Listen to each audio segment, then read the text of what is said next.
नमस्कार दोस्तों, कैसे हैं आप सब? उम्मीद है आप सब अच्छे होंगे और आपकी तैयारी भी बहुत अच्छी चल रही होगी। आज है 26 अगस्त 2026 और 26 अगस्त 2026 के जितने भी इम्पोर्टेंट क्वेश्चन बन सकते हैं, वह सब हम इस वीडियो में डिस्कस करेंगे और उससे संबंधित फैक्ट्स भी हम इस वीडियो में डिस्कस करने वाले हैं। यदि आप यूपी ट्रिपल एससी पेट, यूपीएसआई, यूपी पुलिस, एसएससी और रेलवे या आर एग्जाम यानी किसी भी प्रकार के एग्जाम की तैयारी कर रहे हैं, तो आप सभी को पता होगा कि करंट अफेयर्स अपनी क्या भूमिका निभाता है एग्जाम के दौरान। यानी करंट अफेयर से क्वेश्चंस हर एग्जाम में पूछे जाते हैं, बहुत ही अच्छे लेवल के पूछे जाते हैं। इसीलिए हम आप लोगों को डेली करंट अफेयर्स की वीडियो लेकर आ रहे हैं, यानी करंट अफेयर्स टॉपिक्स को पढ़ा रहे हैं। तो यदि आप चैनल पर नए हैं तो चैनल को सब्सक्राइब कर लिया कीजिए, वीडियो को शेयर कर दिया कीजिए ताकि वीडियो को वो सभी भाई बहन देख सकें जिन्हें इसकी ज़रूरत है। और एक बात आपसे बताना चाहते हैं कि जो भी भाई बहन यूपीएसआई, यूपी पुलिस की तैयारी कर रहे हैं, ठीक है, वो हमारे टारगेट सीरीज से जुड़ना ना भूलें। टारगेट सीरीज में आपको 60 दिन में पूरे सिलेबस को कंप्लीट कराने की कोशिश की गई है। अभी 12 दिन का टारगेट कंप्लीट हुआ है, लेकिन हमें उतना अच्छा रिस्पॉन्स नहीं मिला था, जिसके कारण हमें उसे रोकना पड़ा। कुछ लोगों का कहना है कि अभी नोटिफिकेशन आ जाने दीजिए, उसके बाद टारगेट शुरू कीजिए, लेकिन हम आपसे बता देना चाहते हैं हमारा उद्देश्य क्या है। हम नोटिफिकेशन आने तक ये टारगेट कंप्लीट करना चाहते हैं, उसके बाद बस आपका रिवीजन रिवीजन रिवीजन रह जाएगा। तो आप लोग यदि नए हैं तो चैनल को सब्सक्राइब करके टारगेट सीरीज से जुड़ जाएं। इसका बेनिफिट आपको एग्जाम के दौरान देखने को मिलेगा। चलिए बढ़ते हैं अपने सेशन पर। जैसा कि हमने आपको पहले ही बताया कि आज तारीख क्या है, तो आज तारीख है 26 अगस्त 2026 और 26 अगस्त 2026 के जितने भी करंट अफेयर्स बन सकते हैं, वह सब हम इस वीडियो में डिस्कस करने वाले हैं। हमारे चैनल का नाम है डियर लर्नर एकेडमी। आप जल्दी से जाइए, सर्च बॉक्स पे क्लिक कीजिए, डियर लर्नर एकेडमी टाइप करके जो पहले नंबर पर आइकन आएगा उसको क्लिक कीजिए और चैनल को सब्सक्राइब कीजिए। बेल आइकन को प्रेस कर देना ताकि सभी नोटिफिकेशन आप तक सबसे पहले पहुंच सके। जो भी हम वीडियो अपलोड करें वो सबसे पहले आप तक पहुंचे, इसके लिए आपको बेल आइकन को प्रेस करना जरूरी है। चलिए बढ़ते हैं अपने अपने सेशन पर, देखते हैं हमारे आज के सेशन में कौन कौन से टॉपिक से क्वेश्चंस आए हैं। हमारा पहला क्वेश्चन आया है कि भारत ने किस संगठन की अध्यक्षता 2026 में संभाली है। ठीक है, तो ये संभाली है ब्रिक्स की अध्यक्षता। ब्रिक्स के बारे में हम हर टॉपिक हर वीडियो में कुछ ना कुछ लेकर आए हैं। तो एक प्रकार से आप लोगों को ये एकदम रट गया होगा कि मतलब कि भारत ने 2026 में ब्रिक्स की अध्यक्षता की है। आगे बढ़ते हैं, देखते हैं हमारे अगले प्रश्न में क्या दिया गया है। अगला प्रश्न हमारा क्या था, क्या 2026 में भारत ने 2036 ओलंपिक्स की तैयारी के लिए किस पहल पर विशेष जोर दिया है। तो ये हमको बताना है कि किस पहल पर विशेष जोर दिया है। तो नेशन वाइड टैलेंट हंट, यानी ऑप्शन ए इसका सही जवाब है। नेशन वाइड टैलेंट हंट पर जोर दिया है। ठीक है, भारत का लक्ष्य 2036 ओलंपिक्स के लिए सभी प्रतिभाओं की पहचान और उनके विकास पर ध्यान देना है। इसके लिए विभिन्न ओलंपिक स्पोर्ट में देशव्यापी टैलेंट आइडेंटिफिकेशन पर जोर दिया जा रहा है। चलिए बढ़ते हैं हम अपने अगले प्रश्न पर, देखते हैं हमारे अगले प्रश्न में क्या दिया गया है। अगला प्रश्न हमारा कहता है कि अगस्त 2026 में भारत चीन सीमा वार्ता का कौन सा दौरा आयोजित हुआ है। तो ये हुआ है 25वां दौरा। ठीक है, आगे बढ़ते हैं, देखते हैं हमारे अगले प्रश्न में क्या दिया गया है। अगला प्रश्न हमारा कहता है कि 2026 में चीन के राष्ट्रपति शी जिनपिंग की संभावित भारत यात्रा किस सम्मेलन से जुड़ी है। तो ये आपकी जुड़ी है ब्रिक्स सम्मेलन से। ठीक है, ऑप्शन सी इसका सही जवाब है, ब्रिक्स सम्मेलन। रिपोर्ट के अनुसार शी जिनपिंग सितंबर में नई दिल्ली में ब्रिक्स समिट में भाग लेने के लिए भारत आ सकते हैं। आगे बढ़ते हैं, देखते हैं हमारे अगले प्रश्न में क्या दिया गया है। अगला प्रश्न हमारा कहता है क्या गर्भिणी मित्र पहल किस क्षेत्र से संबंधित है। तो ये संबंधित है मातृत्व स्वास्थ्य एवं वेलनेस से संबंधित। ठीक है, ऑप्शन ए इसका सही जवाब है, मातृत्व स्वास्थ्य एवं वेलनेस। चलिए बढ़ते हैं अपने अगले प्रश्न पर, देखते हैं हमारे अगले प्रश्न में क्या दिया गया है। अगला प्रश्न है 2026 में प्रधानमंत्री नरेंद्र मोदी ने किस देश की यात्रा फरवरी में की। तो ये किस देश की यात्रा किए थे, तो आप कहेंगे कि मलेशिया, यानी ऑप्शन नंबर ए इसका सही जवाब है, मलेशिया। प्रधानमंत्री मोदी ने 7 से 8 फरवरी 2026 को मलेशिया की यात्रा की। पीएम इंडिया की आधिकारिक यात्रा सूची में यह यात्रा दर्ज है। आगे बढ़ते हैं, देखते हैं हमारे अगले प्रश्न में क्या दिया गया है। अगला प्रश्न कहता है कि प्रधानमंत्री नरेंद्र मोदी ने जून 2026 में किन देशों की यात्रा की। तो जून 2026 में फ्रांस और स्लोवाकिया, ऑप्शन ए इसका सही जवाब है। इन देशों की यात्रा प्रधानमंत्री नरेंद्र मोदी ने की थी। पीएम इंडिया की आधिकारिक वेबसाइट के अनुसार प्रधानमंत्री ने 13 से 18 जून 2026 के दौरान फ्रांस और स्लोवाकिया की यात्रा की। चलिए बढ़ते हैं अपने अगले प्रश्न पर, देखते हैं हमारे अगले प्रश्न में क्या दिया गया है। अगला प्रश्न है मई 2026 में प्रधानमंत्री मोदी ने किन देशों की यात्रा की। तो ये की है किन देशों की, तो आप कहेंगे यूएई, नीदरलैंड, स्वीडन, नॉर्वे और इटली। ऑप्शन ए इसका सही जवाब है। ठीक है, इन देशों की यात्रा जो है प्रधानमंत्री मोदी ने मई 2026 में की। आगे बढ़ते हैं, देखते हैं हमारे अगले प्रश्न में क्या दिया गया है। अगला प्रश्न हमारा कहता है क्या 2026 में मोबाइल फोन मैन्युफैक्चरिंग स्कीम यानी एमपीएमएस का बजटीय परिव्यय कितना है।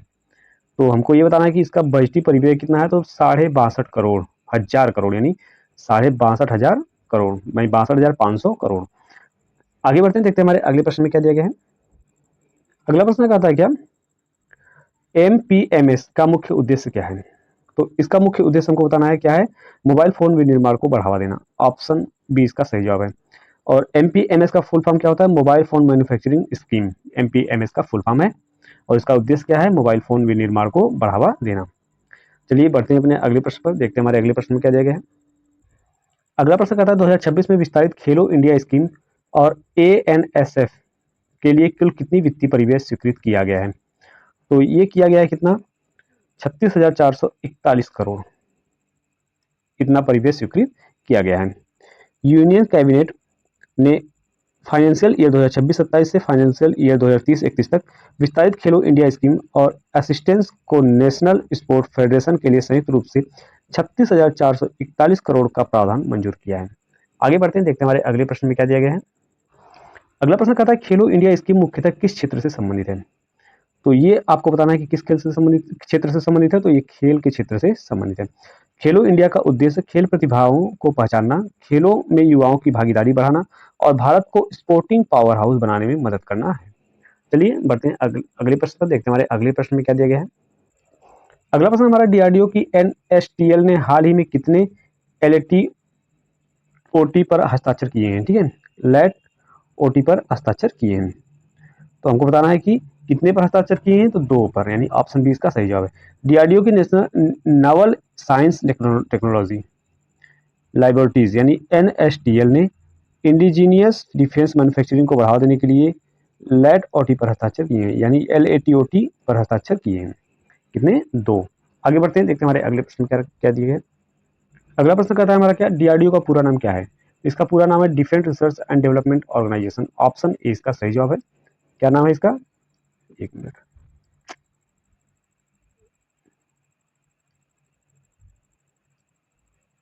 इसका नाम है आपका, ऑप्शन नंबर ए इसका सही जवाब है। ठीक है, यानी ऑप्शन नंबर कौन सा सही जवाब है, ए इसका सही जवाब है। ठीक है, defence research and development organisation. ये थोड़ा सा दिक्कत कर रहा था यहाँ पे। आगे बढ़ते हैं, देखते हैं हमारे अगले प्रश्न में क्या दिया गया है। अगला प्रश्न हमारा क्या कहता है, भारत की पहली सॉइल टेक्सचर मैप किस संस्था से ने विकसित की है। तो ये विकसित की है किसने, एनबीएसएस and LUP.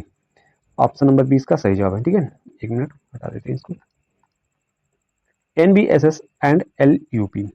National bureau of soil survey and land use planning ने भारत का पहला सोइल टेक्सचर मैप विकसित किया। इसका उपयोग प्रिसीनियस एग्रीकल्चर में किया जाएगा।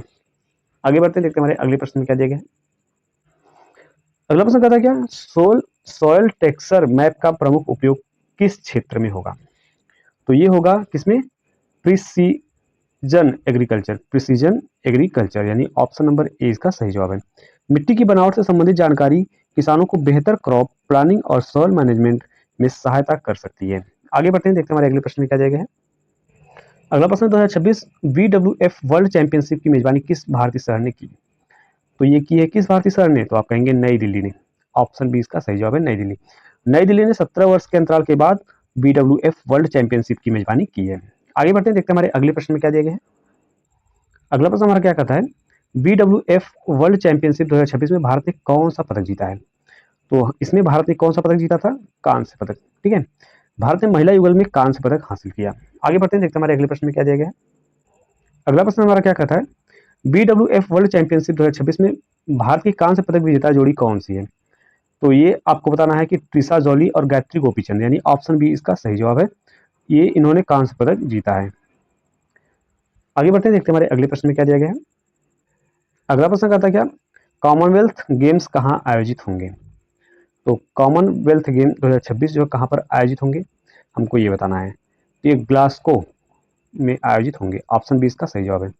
कॉमनवेल्थ गेम्स का आयोजन ग्लासगो यानी स्कॉटलैंड में होना है। आगे बढ़ते हैं, देखते हैं हमारे अगले प्रश्न में क्या दिया गया है। अगला प्रश्न कहता है कि 2026 एशियन गेम्स की मेजबानी कौन करेगा। तो वो करेगा कौन, जापान। ऑप्शन बी इसका सही जवाब है। 2026 एशियन गेम्स जापान के एची नागोया क्षेत्र में आयोजित होना है। आगे बढ़ते हैं, देखते हैं हमारे अगले प्रश्न में क्या दिया गया है। अगला प्रश्न हमारा कहता है कि 2026 एशियन गेम्स का आयोजन किस क्षेत्र में होगा। तो 2026 एशियन गेम्स का आयोजन जो है किस क्षेत्र में होगा, तो ये जापान के कहां पर होगा, आइची नागोया क्षेत्र में। ऑप्शन सी इसका सही जवाब है। आगे बढ़ते हैं, देखते हैं हमारे अगले प्रश्न क्या दिया है। अगला प्रश्न हमारा कहता है क्या, राष्ट्रीय खेल दिवस भारत में कब मनाया जाता है। तो 29 अगस्त को राष्ट्रीय खेल दिवस मनाया जाता है। इस दिन किसके जयंती पर, मेजर ध्यानचंद की जयंती पर। आगे बढ़ते हैं, देखते हैं हमारे अगले प्रश्न में क्या दिया गया है। अगला प्रश्न हमारा कहता है क्या, 2026 में खेलो इंडिया डायलॉग किस अवसर से संबंधित है। तो ये संबंधित राष्ट्रीय खेल दिवस से। ऑप्शन ए इसका सही जवाब है, राष्ट्रीय खेल दिवस। खेल की बात पीएम मोदी के साथ कार्यक्रम राष्ट्रीय खेल दिवस के अवसर पर युवाओं की खेलों में भागीदारी बढ़ाने के उद्देश्य से आयोजित किया जा रहा है। आगे बढ़ते हैं, देखते हैं हमारे अगले प्रश्न में क्या दिया गया है।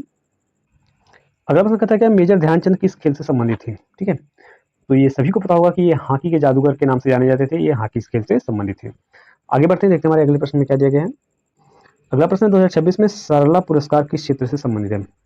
तो 2026 में सरला पुरस्कार जो है साहित्य के क्षेत्र से संबंधित है। ऑप्शन सी इसका सही जवाब है, साहित्य। सरला पुरस्कार ओडिशा साहित्य के उत्कृष्ट योगदान के लिए दिया जाने वाला प्रमुख साहित्यिक पुरस्कार है। इसकी स्थापना जो कब हुई थी, 1980 में हुई थी। आगे बढ़ते हैं, देखते हैं हमारे अगले प्रश्न में क्या दिया गया है। अगला प्रश्न कहता है कि सरला पुरस्कार किस साहित्य को मुख्य रूप से सम्मानित करता है। तो ये करता है किस साहित्य को, उड़िया, यानी ऑप्शन सी इसका सही जवाब है, उड़िया साहित्य को सम्मानित करता है। यह पुरस्कार उड़िया लिटरेचर में उल्लेखनीय साहित्यिक योगदान के लिए प्रदान किया जाता है। आगे बढ़ते हैं, देखते हैं हमारे अगले प्रश्न में क्या दिया गया है। अगला प्रश्न कहता है कि सरला पुरस्कार के साथ कितनी नगद राशि दी जाती है। तो इसके साथ जो है 7 लाख रुपए की नगद राशि दी जाती है। ऑप्शन बी इसका सही जवाब है, 7 लाख रुपए। आगे बढ़ते हैं, देखते हैं हमारे अगले प्रश्न में क्या दिया गया है। अगला प्रश्न कहता है कि सरला पुरस्कार किस संस्था द्वारा प्रदान किया जाता है। ये हमको बताना है कि सरला पुरस्कार जो है किस संस्था द्वारा प्रदान किया जाता है। तो Indian metals public charitable trust, यानी ऑप्शन बी इसका सही जवाब है। इस संस्था द्वारा जो है प्रदान किया जाता है, किसके साथ, Indian metal public charitable trust के द्वारा। आगे बढ़ते हैं, देखते हैं हमारे अगले प्रश्न में क्या दिया गया है। अगला प्रश्न हमारा कहता है कि 2026 में पब्लिकेशंस डिवीजन को FIP excellence in book production award में कितने पुरस्कार मिले हैं। तो इसको मिले हैं टोटल 7 पुरस्कार। कितने पुरस्कार मिले हैं, तो आप कहेंगे कि इसको मिले हैं 7 पुरस्कार। ठीक है, पब्लिकेशन डिवीजन को बुक्स प्रोडक्शन में उत्कृष्टता के लिए 7 पुरस्कार प्राप्त हुए हैं। आगे बढ़ते हैं, देखते हैं हमारे अगले प्रश्न में क्या दिया गया है। अगला प्रश्न हमारा कहता है कि पब्लिकेशंस डिवीजन किस मंत्रालय के अंतर्गत आता है। तो ये आपका आता है किस मंत्रालय के अंतर्गत, सूचना एवं प्रसारण मंत्रालय के अंतर्गत, यानी ऑप्शन बी इसका सही जवाब है। पब्लिकेशन डिवीजन भारत के ministry of information and broadcasting से संबंधित है। आगे बढ़ते हैं, देखते हैं हमारे अगले प्रश्न में क्या दिया गया है। अगला प्रश्न, नेशनल स्पेस डे भारत में कब मनाया जाता है। तो ये 23 अगस्त को मनाया जाता है। ऑप्शन बी इसका सही जवाब है, 23 अगस्त। नेशनल स्पेस डे चंद्रयान 3 की ऐतिहासिक उपलब्धि की स्मृति में मनाया गया है। आगे बढ़ते हैं, देखते हैं हमारे अगले प्रश्न में क्या दिया गया है। अगला प्रश्न कहता है कि चंद्रयान 3 के लैंडर का नाम क्या था। तो चंद्रयान 3 के लैंडर का नाम था विक्रम। ठीक है, चंद्रयान 3 के लैंडर का नाम क्या था, विक्रम, और रोवर का नाम प्रज्ञान था। ठीक है, रोवर का क्या नाम था, प्रज्ञान था, लैंडर का विक्रम था। आगे बढ़ते हैं, देखते हैं हमारे अगले प्रश्न में क्या दिया गया है। अगला प्रश्न हमारा कहता है कि चंद्रयान 3 के रोवर का नाम क्या था, तो प्रज्ञान था। ऑप्शन बी इसका सही जवाब, प्रज्ञान। ठीक है, आगे बढ़ते हैं, देखते हैं हमारे अगले प्रश्न में क्या दिया गया है। अगला प्रश्न कहता है कि भारत ने चंद्रमा के किस क्षेत्र में सफल सॉफ्ट लैंडिंग की। तो दक्षिणी ध्रुवीय क्षेत्र, यानी ऑप्शन बी इसका सही जवाब है, दक्षिणी ध्रुवीय क्षेत्र। चंद्रयान 3 की सफल लैंडिंग ने भारत को launch lunar south polar region में सॉफ्ट लैंडिंग करने वाला पहला देश बनाया है। आगे बढ़ते हैं, देखते हैं हमारे अगले प्रश्न में क्या दिया गया है। अगला प्रश्न है, भारत का यूपीआई 2026 में कितने वर्ष पूरा कर रहा है। तो ये कर रहा है कितने वर्ष, 10 वर्ष। यूपीआई ने 2026 में अपने संचालन में 10 वर्ष पूरे किए। इसे भारत की डिजिटल पेमेंट इंफॉर्मेशन की महत्वपूर्ण उपलब्धि माना जाता है। आगे बढ़ते हैं, देखते हैं हमारे अगले प्रश्न में क्या दिया गया है। अगला प्रश्न कहता है कि यूपीआई का पूरा नाम क्या है। हमको बताना है यूपीआई का पूरा नाम। ठीक है, तो यूनिफाइड पेमेंट इंटरफेस, यानी ऑप्शन बी इसका सही जवाब है, यही इसका पूरा नाम है। ठीक, यूपीआई भारत की प्रमुख इंस्टेंट डिजिटल पेमेंट प्रणाली है। इसका फुल फॉर्म क्या है, यूनिफाइड पेमेंट्स इंटरफेस। आगे बढ़ते हैं, देखते हैं हमारे अगले प्रश्न में क्या दिया गया। अगला प्रश्न है, गर्भिणी मित्र पहल किस संस्था से संबंधित है। तो ये आपकी संबंधित है किस संस्था से, all India institute of Ayurveda. Option B इसका सही जवाब है। ठीक है, all India institute of Ayurveda आधारित मैटरनल वेलनेस सपोर्ट को मजबूत करने के उद्देश्य से यह कोर्स शुरू किया गया। आगे बढ़ते हैं, देखते हैं हमारे अगले प्रश्न में क्या दिया गया है। अगला प्रश्न कहता है क्या, all India institute of Ayurveda किस मंत्रालय के अंतर्गत आता है? तो ये आता है किस मंत्रालय के अंतर्गत? आयुष मंत्रालय के अंतर्गत, ठीक है। All India institute of Ayurveda, जिसको क्या कहते हैं, AIIA के नाम से भी जाना जाता है, इसका फुल फॉर्म है all India institute of Ayurveda, ठीक है। यह किस मंत्रालय के अंतर्गत आता है? तो ये स्वास्थ्य आयुष मंत्रालय के अंतर्गत आता है। आगे बढ़ते हैं, देखते हैं हमारे अगले प्रश्न में क्या दिया गया है। अगला प्रश्न हमारा है, कहता है क्या, नेशनल टीचर्स अवार्ड 2026 में कितने स्कूल टीचर को सम्मानित किया जाना है? तो ये टोटल कितने स्कूल टीचर को सम्मानित किया जाना है? तो 48 यानी 48। शिक्षक दिवस 2026 के अवसर पर 48 स्कूल टीचर्स को नेशनल टीचर्स अवार्ड प्रदान किए जाने हैं। आगे बढ़ते हैं, देखते हैं हमारे अगले प्रश्न में क्या दिया गया है। अगला प्रश्न कहता है क्या, नेशनल टीचर्स अवार्ड 2026 का समारोह कहाँ प्रस्तावित है? तो ये आपको बताना है कि ये कहाँ पर प्रस्तावित है। तो विज्ञान भवन, यानी ऑप्शन बी इसका सही जवाब है, विज्ञान भवन में प्रस्तावित है। राष्ट्रीय शिक्षक समारोह पुरस्कार समारोह विज्ञान भवन नई दिल्ली में आयोजित किया जाना है। आगे बढ़ते हैं, देखते हैं हमारे अगले प्रश्न में क्या दिया गया है। प्रधानमंत्री मोदी ने युवा राजनयिकों से भारत की किस क्षमता को दुनिया के सामने रखने का आग्रह किया है? तो ये किया है किस क्षमता को? तो आप कहेंगे सांस्कृतिक और सभ्यतागत विरासत को। ऑप्शन बी इसका सही जवाब है, ठीक है। प्रधानमंत्री ने युवा डिप्लोमेट्स से भारत की civilisations, cultures and geographical diversity को वैश्विक स्तर पर प्रमोट करने का आग्रह किया, ताकि पर्यटन और इंटरनेशनल इंगेजमेंट को बढ़ावा मिले। आगे बढ़ते हैं, देखते हैं हमारे अगले प्रश्न में क्या दिया गया है। अगला प्रश्न कहता है, भारत और मलेशिया के बीच ज्वाइंट वर्किंग ग्रुप का प्रमुख विषय क्या है? तो इसका प्रमुख विषय हमको बताना है कि क्या है। तो इसका प्रमुख विषय है पब्लिक एडमिनिस्ट्रेशन और गवर्नेंस रिफॉर्म। ऑप्शन बी इसका सही जवाब है, ठीक है। पब्लिक एडमिनिस्ट्रेशन और गवर्नेंस रिफॉर्म, यानी दोनों देशों के बीच गवर्नेंस और पब्लिक एडमिनिस्ट्रेशन रिफॉर्म में सहयोग बढ़ाने के लिए ज्वाइंट वर्किंग ग्रुप की बैठक हुई। आगे बढ़ते हैं, देखते हैं हमारे अगले प्रश्न में क्या दिया गया है। अगला प्रश्न कहता है कि national animal disease control programme किस क्षेत्र से संबंधित है? तो ये संबंधित है आपका पशु स्वास्थ्य, यानी ऑप्शन बी इसका सही जवाब है, पशु स्वास्थ्य से संबंधित है। आगे बढ़ते हैं, देखते हैं हमारे अगले प्रश्न में क्या दिया गया है। अगला प्रश्न कहता है क्या, NADCP किस वर्ष शुरू किया गया था? तो ये शुरू किया गया था किस वर्ष? 2019 में। ऑप्शन सी इसका सही जवाब है, 2019। National animals disease control programme 2019 में शुरू किया गया था। आगे बढ़ते हैं, देखते हैं हमारे अगले प्रश्न में क्या दिया गया है। अगला प्रश्न कहता है क्या, 2026 में टेरियर साइबर कॉस्ट किससे संबंधित है? तो ये संबंधित है साइबर सिक्योरिटी से। ऑप्शन बी इसका सही जवाब है, साइबर सिक्योरिटी। आगे बढ़ते हैं, देखते हैं हमारे अगले प्रश्न में क्या दिया गया है। 2026 में सोफी एडनॉट किस उपलब्धि के कारण चर्चा में रही? हमको ये बताना है कि 2026 में सोफी एडनॉट जो थी वह किस उपलब्धि के कारण चर्चा में रही थी? तो पहली फ्रांसीसी महिला स्पेस वॉकर थी, इसलिए ये चर्चा में रही थी, ठीक है। ऑप्शन बी इसका सही जवाब है। आगे बढ़ते हैं, देखते हैं हमारे अगले प्रश्न में क्या दिया गया है। तो अगला प्रश्न है, सोफी एडनॉट किस अंतरिक्ष एजेंसी से संबंधित है? तो ये संबंधित है ESA से संबंधित है, ठीक है। किससे? ESA। आगे बढ़ते हैं, देखते हैं हमारे अगले प्रश्न में क्या दिया गया है। ESA का मतलब होता है यूरोपियन स्पेस एजेंसी। आगे बढ़ते हैं, हमारा अगला प्रश्न है, 2026 में भारत में राष्ट्रीय स्तर पर टैलेंट हंट किस बड़े खेल लक्ष्य से जोड़ा हो गया है, ठीक है। तो ये जोड़ा गया है 2036 ओलंपिक्स।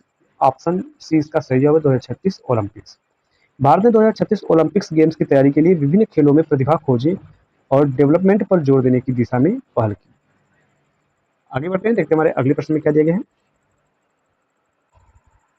हमारा अगला प्रश्न है, माई भारत प्लेटफॉर्म पर 2026 में कितने से अधिक युवा रजिस्टर बताए गए हैं? तो हमको बताना है कि कितने युवा रजिस्टर बताए गए हैं। तो 2.46 करोड़ युवा, ठीक है। ऑप्शन बी इसका सही जवाब है। माई भारत युवाओं को विभिन्न वॉलंटियरिंग, एक्सपेरिमेंटल लर्निंग और राष्ट्र निर्माण से जुड़ी गतिविधियों में भाग लेने का डिजिटल प्लेटफॉर्म उपलब्ध कराता है। तो ये थे आज के 50 इंपॉर्टेंट क्वेश्चंस जो हमारे देश विदेश और हमारे आज के करंट अफेयर से जुड़े हुए थे। इसी तरह हम आपके लिए वीडियो लाते रहेंगे। आपसे बस इतना ही अनुरोध है कि यदि आप चैनल पर नए हैं तो चैनल को सब्सक्राइब कर दिया कीजिए, वीडियो को शेयर कर दिया कीजिए, ताकि वीडियो सभी तक आसानी से पहुंच सके। जो भी भाई बहन को इसकी ज़रूरत है वो उसे देख सके और अपनी कामयाबी की तरफ बढ़ सके। तो चलिए फिर मिलते हैं अगले वीडियो में, तब तक आप लोग स्वस्थ रहिए, मस्त रहिए और अपना ध्यान रखिए। धन्यवाद।